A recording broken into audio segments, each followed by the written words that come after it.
शांति।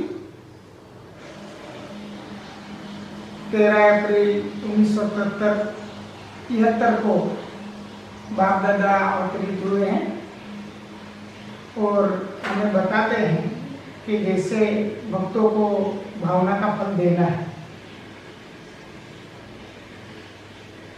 तो हमारी जो स्मृति होती है, इसी स्मृति के आधार पर ही हमारी भावना बनती है। तो देखते हैं हम, बाबा पहले तो यही बताते हैं कि अगर कोई तड़पती हुई आत्मा आपके सामने आए और कहे कि मैं निर्बल हूँ, शक्तिहीन हूँ, मुझे शक्ति दो, सहयोग दो, तो उनकी इच्छाएं आप क्या पूरी कर सकते हो? उनके लिए क्या आवश्यकता है? जैसे हमने भक्ति मार्ग में भी सुना है, जो भी हम कर्म करते हैं, सोचते हैं, बोलते हैं या कर्म करते हैं, उनके साथ हमारी दिल की भावना जुड़ी हुई होती है। जैसा भाव होता है वैसा फल मिलता है। बाबा ने यहाँ तक हमें बताया हुआ है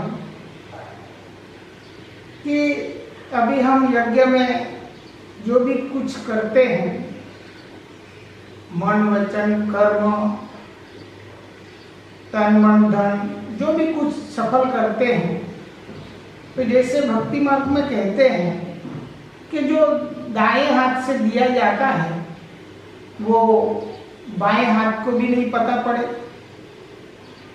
तो उसका अर्थ भी बाबा ने बताया कि हम जो भी कुछ करते हैं तो हमारे मन बुद्धि में ये ख्याल भी नहीं आना चाहिए कि हम दे रहे हैं। तो हमारी जो भावना है इतनी श्रेष्ठ होनी चाहिए, जैसे बाबा कहते हैं देना ही लेना है।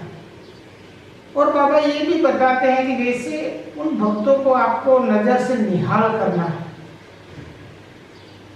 तो जैसे बाबा बिजली का उदाहरण दे रहे हैं कि जैसे बिजली का आप स्विच ऑन करेंगे और कीटाणु वगैरह जो भी होंगे तुरंत समाप्त हो जाएंगे।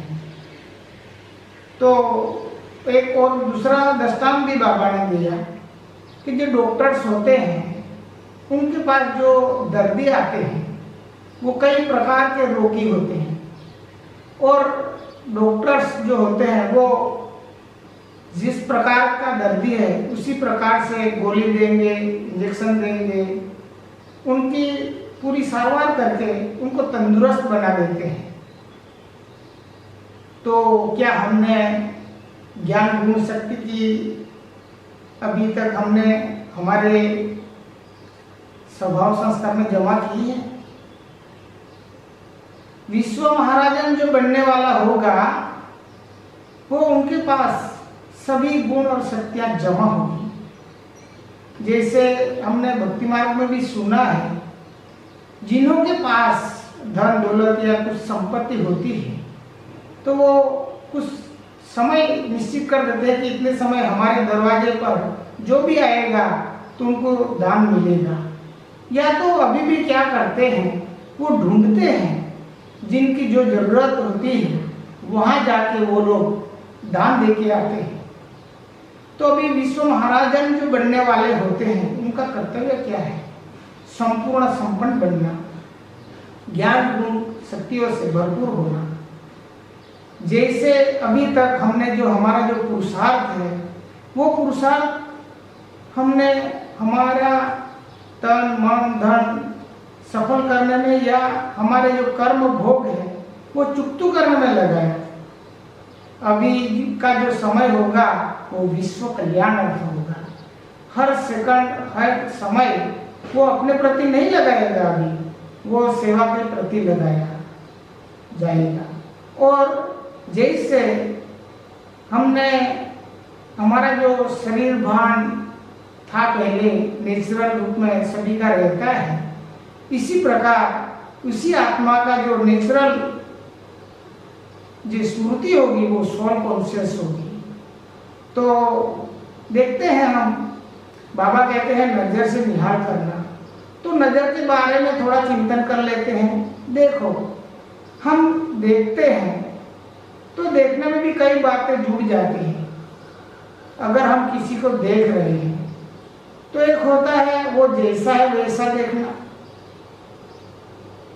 दूसरा है उनमें कई अच्छाइयाँ विशेषता होती है उसको देखना, तीसरा होता है उनमें जो कमी कमजोरी है वो दूर करके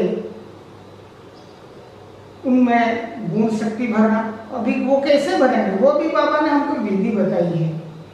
हम वाचा से ज्ञान दान कर सकते हैं, मनसा से शक्ति दान कर सकते हैं और कर्म से गुण दान कर सकते हैं। और एक होता है जो जैसा करेगा वैसा पाएगा, ऐसा भी भाव से देख सकते हैं। तो जो हमारी जो भावनाएं हैं, तो बाबा कहते हैं कि आपका जो शुभ संकल्प का जो स्विच ऑन करेंगे और जो भी आत्मा आएगी आपके सामने, तो उनकी जो चाहना होगी, किसी को शांति चाहिए, खुशी चाहिए, आनंद चाहिए, तो वो आप उनको तुरंत अनुभव करा सकेंगे। तो अभी हमारा पुरुषार्थ ऐसा श्रेष्ठ बनाना है, ऐसी स्थिति बनानी है ताकि बाबा की प्रत्यक्षता हो सके, हम बाबा के नज़रों में हैं रहे और हमारी नज़र से सबकी मनोकामना पूर्ण हो, ऐसा हम सब मिलकर पुरुषार्थ करेंगे। यही शुभ भावना के साथ आप सभी ने ये वीडियो सुना, इसलिए आप सभी को धन्यवाद। ओम शांति।